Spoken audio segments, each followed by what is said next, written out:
Bienvenue sur le podcast de l'Office national de diffusion artistique. Mais vous pouvez nous appeler Londa.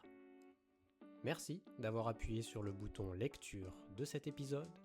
Nous vous emmenons avec nous à la rencontre de professionnels et artistes inspirants et inspirantes du spectacle vivant qui viennent d'ici et d'ailleurs.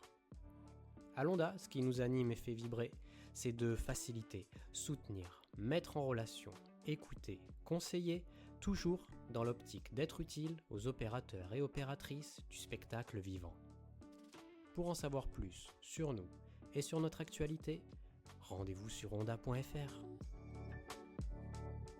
Dans cet épisode, nous vous invitons à écouter Josué Mugisha, comédien, danseur, chorégraphe, metteur en scène et dramaturge, directeur artistique de la compagnie Les Enfoirés de Sanola Dante au Burundi, en compagnie de Régis Plot, conseiller à Londa. Invité de la rencontre La Nouvelle Génération de la Création Francophone, co-construite en partenariat avec les Francophonies des Écritures à la scène de Limoges, Josué parle de son travail, de libération de la parole à travers le corps, de transmission, de rencontres et de sa place au sein de la création francophone. Josué, bonjour.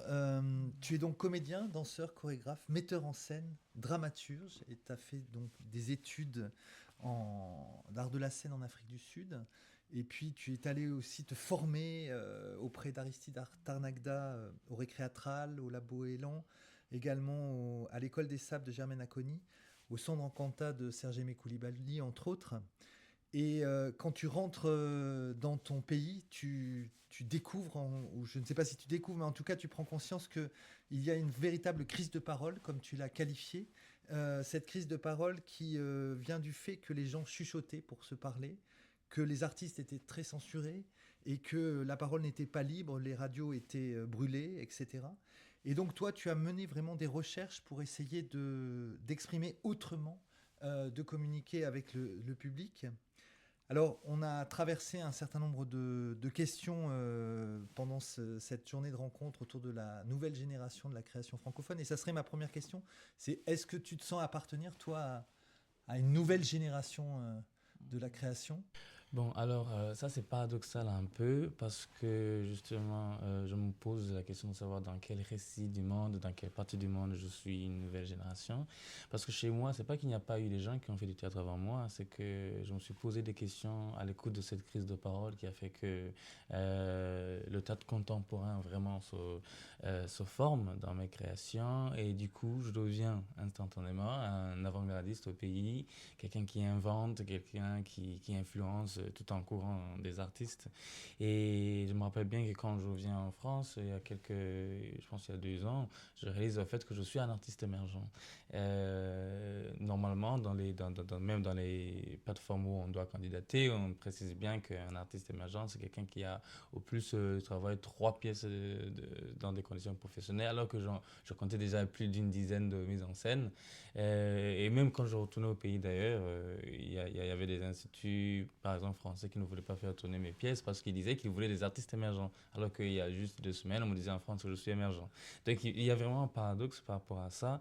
Et aussi, par rapport justement au rapport qu'il y a de génération qui est au fait de la transmission. Voilà, donc moi j'ai connu un moment en Afrique du Sud justement où voilà, on m'a enseigné le tap dancing, des gens qui étaient vraiment de super danseurs, qui ont fait qui ont des chefs d'œuvre dans ça, mais je réalisais à un certain moment que ça c'est pas une forme d'art qui va vraiment m'aider à porter un récit comme celui que je porte d'un pays comme le Burundi qui a passé dans des crises interminables, quoi. La même chose qui s'est passée quand j'étais admis à l'école de l'Art International School of Physical Theatre.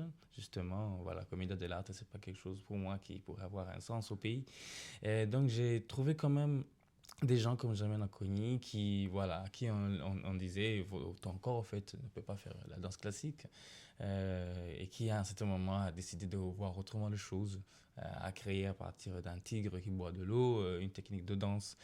La même chose avec le Labo Élan qui est un centre où vraiment il y a des artistes africains qui se rencontrent pour discuter des défis au fait qu'ils rencontrent maintenant.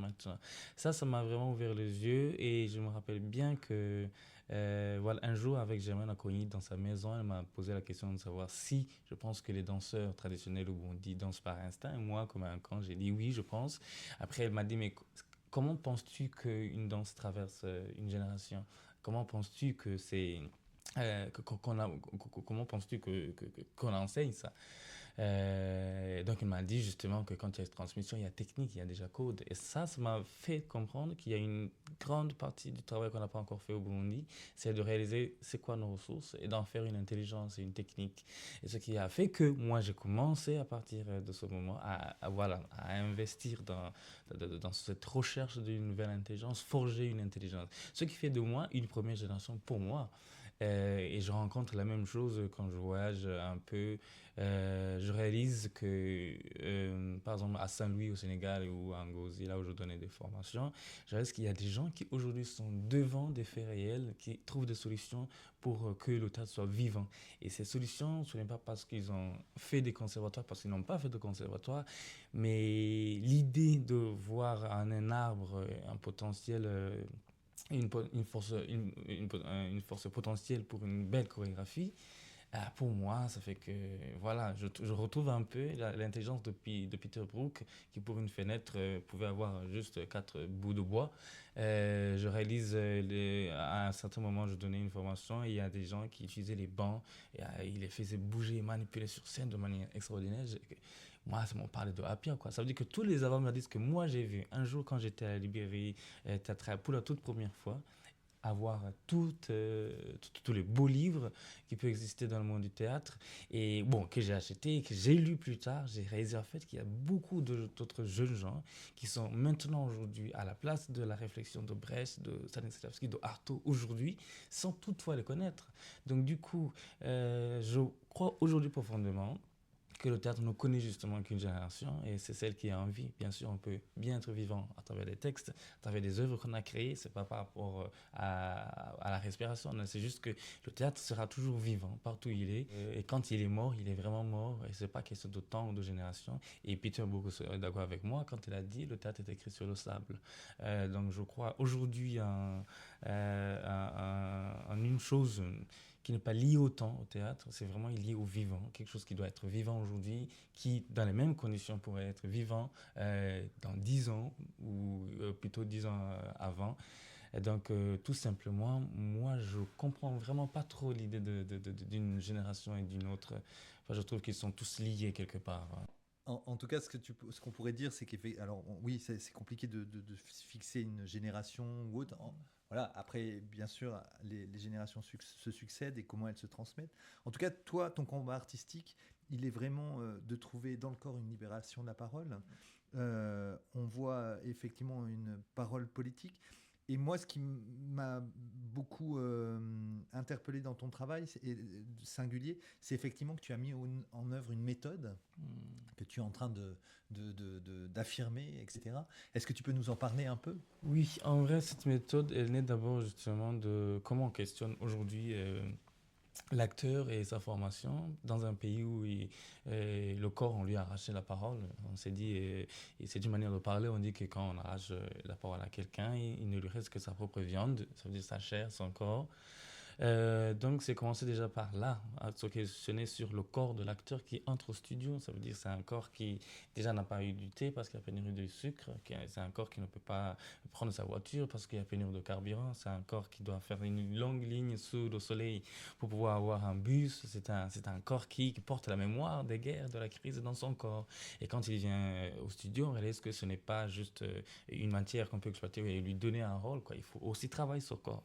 Et la première chose, c'était la prise de conscience de son propre corps et à partir du sens. Il y a par exemple un exercice qu'on faisait de raconter sa propre journée, aussi simplement, et de refaire le même exercice de raconter sa propre journée, mais en parlant des sensations du corps. Ça veut dire qu'au lieu de dire je me suis levé, j'ai pris une douche, c'est-à-dire mon corps était étalé sur un lit, après il se courbe et je sens le dos faire quoi, je sens l'eau couler sur le corps. C'est-à-dire parler par la perspective du corps, ce qu'il ressent, et cet exercice le faire quotidiennement de manière à ce que ça se développe, qu'il y ait une sensibilité journalière de sentir ce qui se passe dans son corps. Il y a aussi un travail sur l'acteur total qu'on fait. Ça veut dire c'est une configuration un peu spatiale qu'on tire des tambours, parce qu'il y a 3 côtés chez nous avec les tambours. Il y a les tambours qui donnent un métronome, les tambours qui font la partition et un tambour mère qui en vrai dirige par l'improvisation. Donc ces 3 comment dire, aspects ou axes sont pour moi vraiment l'essence de l'expression. Et ça, je le retrouve dans le corps, avec le bas du corps qui en vrai traduit la volonté. Chez nous, c'est comme ça qu'on voit le bas du corps, parce qu'on dit que si tu veux quelque chose, tu marches pour le retrouver. Le haut du corps qui est en vrai la partie où se traduit le symbolisme. Parce que vous savez, chez nous, le symbolisme part d'abord d'une vache. Et ça veut dire, imaginez, c'est vraiment un truc intéressant. Ça veut dire qu'à un certain moment, on a regardé une vache comme quelque chose d'extraordinaire parce que ça donnait le lait, le beurre, les habits et tout et tout. Donc, pour exprimer avec... parce que c'est aussi le symbole de la beauté. Pour exprimer la beauté, on est parti de la vache pour introduire dans le mouvement d'un être humain les mouvements de la vache. Du coup, ça a donné des chorégraphies qui, aujourd'hui, continuent à donner d'autres vocabulaires, quoi. Ça veut dire que le haut du corps, nous, on le voit comme ce lieu où peut se traduire des formes qui viennent d'ailleurs. Et dans cette technique que je développe, il y a une approche métaphorique. Et le premier aspect, c'est de voir les choses de l'extérieur, de les traduire dans le corps. Et le deuxième point serait de se restituer dans cet univers, ça veut dire partir de soi, avec ce mouvement intérieur qui est déclenché par justement la frustration d'être dans un pays où les choses ne marchent pas. Comment l'exprimer de l'intérieur pour que ça soit une explosion, c'est l'extérioriser. Et le troisième point serait au fait justement juste faire confiance à l'architecture du corps, quoi, pour dire ok, si c'est en ligne, maintenant ça peut se transformer en courbe et juste déchirer l'air. Voilà comment je dis, déchirer l'air, danser avec plaisir, quoi. Bon, ça, c'est beaucoup de choses dont je parle, mais il y a quelque chose de très important qui arrive quand un corps est déjà travaillé, avant de travailler, c'est qu'on commence à retrouver au fait ce qui fait l'humain, et par rapport aux danseurs ou aux acteurs, on réalise que les articulations sont quelque chose qu'on partage tous, et on travaille beaucoup sur le sens de telle articulation par rapport à l'autre, parce qu'on réalise que bon, quand on a mal, on se courbe, quand on a vécu la guerre, il y a tellement de tics dans le corps qu'on n'arrive pas à oublier. Et les relations entre les articulations sont pour nous quelque chose d'extraordinaire et qu'on continue déjà à traiter. Il y a aussi un grand travail sur l'écriture du corps sur scène, parce qu'on le questionne maintenant sur scène, ça ne peut pas servir à quelque chose si on n'est que dans le labo, il faut qu'à un certain moment on arrive à produire. Du coup, le grand travail qui a déjà été fait aujourd'hui, c'est comment alors écrire voilà, les corps qui sont ensemble sur scène. Il y a un travail intéressant parce qu'on sent que au Burundi, ce qui est sens aujourd'hui, c'est le contresens. Parce qu'il y a tellement de choses que tu n'arrives pas à comprendre. Tout marche, on dirait, à l'envers. Et donc, ça veut dire que dans l'extériorisation de ces sensations de l'intérieur, le mouvement qui est à l'intérieur, quand il sort en une forme artistique, il doit aussi avoir la même couleur que ce mouvement intérieur. Ça veut dire que c'est un chaos, c'est une sorte d'hallucination. Donc, quand on veut écrire sur scène le contresens, ça veut dire on parle justement des mouvements purs, des mouvements qu'on fait dans la vie de tous les jours, et on les transforme dans une vie parallèle, mais qui est de l'ordre des fantômes, des hallucinations. Par exemple, on a maintenant 3 catégories de mouvements qu'on a qualifiées ainsi parce que voilà, nous nous amusons vraiment à qualifier les choses, à trouver des solutions. Donc il y a des mouvements silencieux qui sont pour nous des mouvements qu'on peut calculer dans le temps, ça veut dire dormir, prendre une douche, c'est quelque chose qui prend du temps. Il y a des mouvements d'impact comme gifler quelqu'un, il y a des mouvements qu'on appelle d'impact alternatif, ça veut dire que ce sont des mouvements d'impact qui sont de nature à répéter. C'est comme marcher, tu fais un pas, mais tu fais aussi faire plusieurs pas pour arriver à quelque chose. Donc c'est vraiment partir de ces mouvements, par exemple comme un mouvement silencieux, trouver comment substituer les objets, parce qu'on croit que dans chaque objet, il y a l'essence du monde entier, comment à un certain moment modifier la tâche, par exemple si au lieu de se doucher avec de l'eau, c'était le sable qui coulait, et si on mettait un parapluie au-dessus de l'eau, mais on continue à se doucher, est-ce qu'il y a vraiment un impact, est-ce que la tâche est vraiment exécutée ou pas? C'est comme les mouvements d'impact, par exemple gifler quelqu'un avec des techniques de répétition. Si tu fais un mouvement qui est censé s'exécuter en une fois, le faire plusieurs fois, ça donne quel effet? Ou si on le prolonge, comme par exemple les gens qui s'embrassent et qui à un certain moment ne s'arrêtent pas, il y a une chorégraphie qui se crée toujours en continuant de s'embrasser. Ça, en fait, ce sont vraiment des recherches qu'on fait pour vraiment transposer la vie, parce que ce n'est que dans cette forme de beauté qu'on peut comprendre la vie, surtout quand tu viens du Burundi. Il n'y a que on cherche la beauté parce que c'est la seule chose qui nous reste, mais comment? Donc ça veut dire que le moment que nous passons ensemble, c'est de chercher justement ces moyens. Oui. Et de fait, tout ce travail que tu développes, donc tu le mets en pratique à la fois au Burundi, mais aussi bien au-delà. On est au Festival des Francophonies à Limoges. Tu créeras l'année prochaine une nouvelle pièce, mais je sais aussi qu'à ton actif, tu as déjà des projets, tu réponds à des commandes. Comment tu as développé en fait tout ce réseau? Je sais qu'on parle beaucoup des rencontres et de l'importance des rencontres, du temps passé les uns avec les autres, et de telle façon à aussi pouvoir déployer ton travail. Oui, mais c'est exactement ça. C'est vraiment à partir des rencontres. Les 3 pièces en tout cas que j'ai créées soit qui ont déjà joué ou qui vont jouer en France par exemple, c'est vraiment parti sur des rencontres. Ça veut dire que tu rencontres quelqu'un, tu discutes. D'abord, la personne a peut-être une idée du Burundi. Ou pas, mais c'est déjà découvrir qu'il y a des artistes de Burundais. Tu sais, ce qui n'est pas simple, c'est de toujours, ou la plupart des fois, être le tout premier Burundais qu'on voit. Ça, c'est vraiment quelque chose, c'est un poids, parce que les gens n'ont pas vraiment de référence, ils ne savent même pas comment t'aborder ou de quoi te parler, au fait. Ça veut dire qu'il y a un travail qui se fait beaucoup sur vraiment introduire le pays. C'est comme si tu prenais toute la responsabilité de l'avenir de ton pays dans ce moment où tu es devant un programmateur. Et donc, voilà, et la personne ne connaît pas le Burundi, quand on commence déjà à en parler, voilà, les gens ont cette curiosité que moi, j'apprécie beaucoup. Et quand on commence à en parler, cette phase de genèse, des choses qui commencent à s'articuler pour la toute première fois, fait qu'à un certain moment, justement, on est vraiment de très belles rencontres, qu'à un certain moment... voilà, nous accompagne en nous donnant justement cette visibilité. C'était la même chose avec la toute première création de danse qui est venue en Europe, d'ailleurs qui a quitté l'Afrique de l'Est. C'était une rencontre qu'on a fait d'ailleurs sur un Zoom, parce qu'on a été mis en lien par quelqu'un que j'avais rencontré à Danse élargie avec Hassan. On s'est rencontré à Kinshasa parce que j'ai su que Hassan Kouyaté est à Kinshasa. Voilà, c'est un vol de 4 heures. On s'est débrouillé pour chercher de l'argent. On est allé là-bas, on s'est rencontrés vraiment. Je me rappelle bien qu'il nous a donné un exercice. Et moi, j'avais le vol juste, je pense, 1 heure avant. Et j'ai dit, Hassan, je sais bien que je ne vais pas arriver parce qu'on est nombreux, mais laisse-moi juste te montrer l'exercice que j'ai fait parce qu'après, je dois partir. À ce moment, on a vraiment été liés, connectés. Et on se rencontre par hasard aussi à Kigali. Et il vient au Burundi. Et quelque part, on était assis à manger de la viande et c'est venu l'idée d'une création à Limoges. Et il y a vraiment une connexion qui s'est effectuée. Mais il y a quand même aussi d'autres choses qui commencent à nous ouvrir les yeux. Oui, ils les appellent ouverts parce que chez nous, on avait il y a longtemps cette idée que voilà, qu'est-ce que nous pouvons proposer dans le monde, quoi.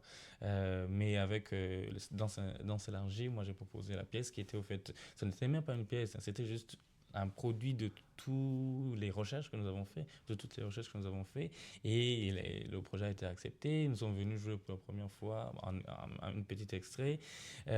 Après, moi j'ai postulé comme ça pour Tram de la Cité des Arts pour pouvoir justement mettre en écriture toutes ces recherches, et ça a marché.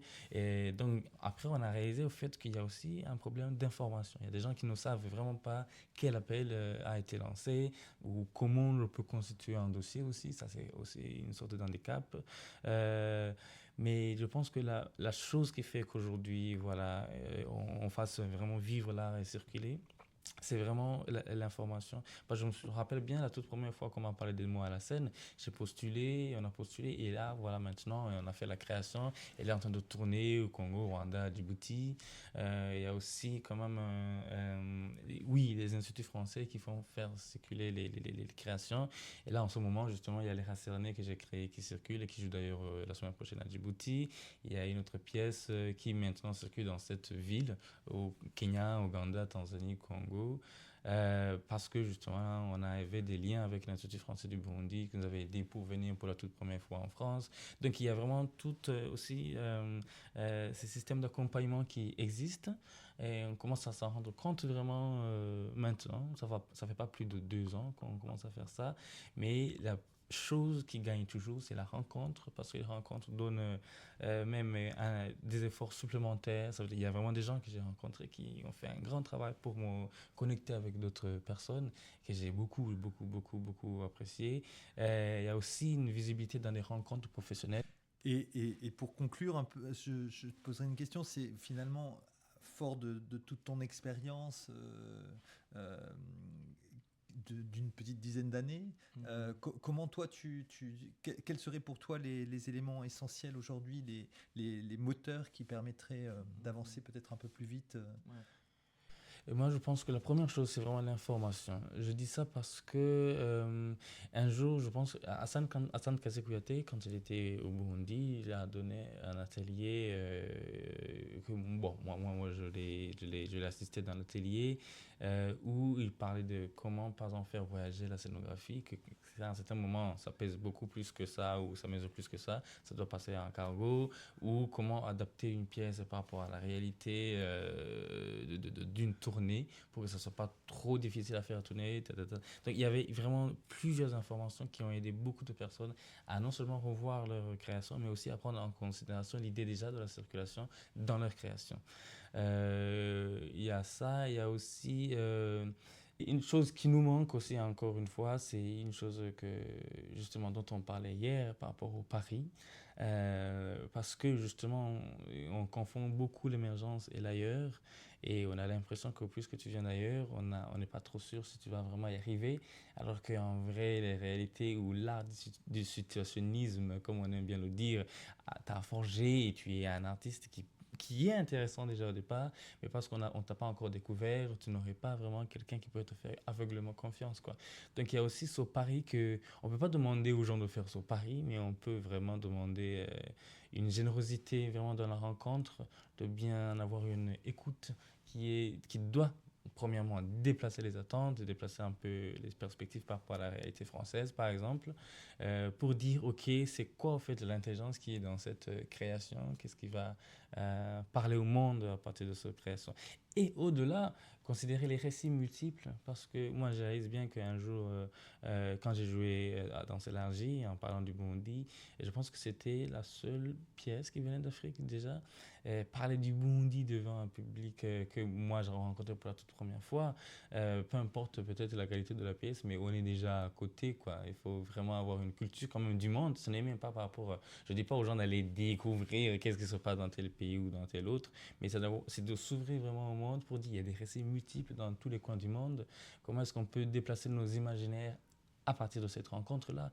Donc ça, c'est aussi très important. Pourquoi? Parce que on ne peut pas demander à quelqu'un qui vient par exemple du Burundi de faire un travail par exemple sur Shakespeare. Bien sûr, il peut le faire.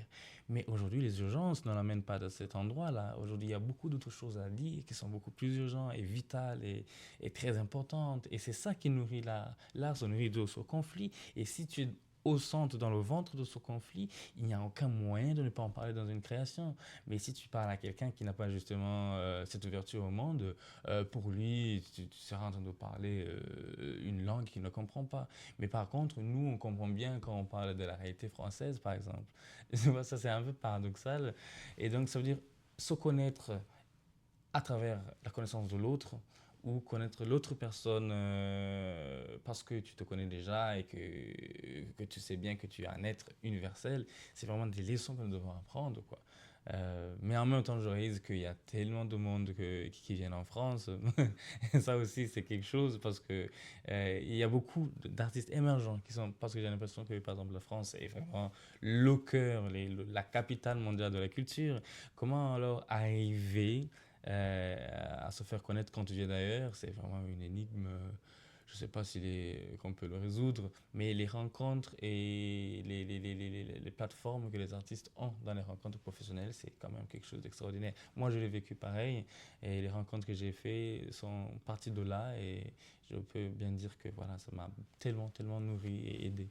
Alors, ce qu'on pourrait dire pour conclure, c'est rendez-vous au Festival des Francophonies en 2025, un festival qui fait des paris, comme l'a rappelé Hassan Kouyaté, son directeur, qui prend le temps de donner le temps de visibilité aux artistes et de créer cette rencontre avec les publics. Oui, la pièce est appelée La naissance du tambour. C'est une pièce qui parle de la concrétisation du royaume du Burundi, mais qui en vrai c'est un mythe que moi je vois très universel. C'est le mythe de la création du tambour qui est le symbole aussi voilà, de la royauté. Et voilà, c'est comme ça qu'est né le royaume du Burundi.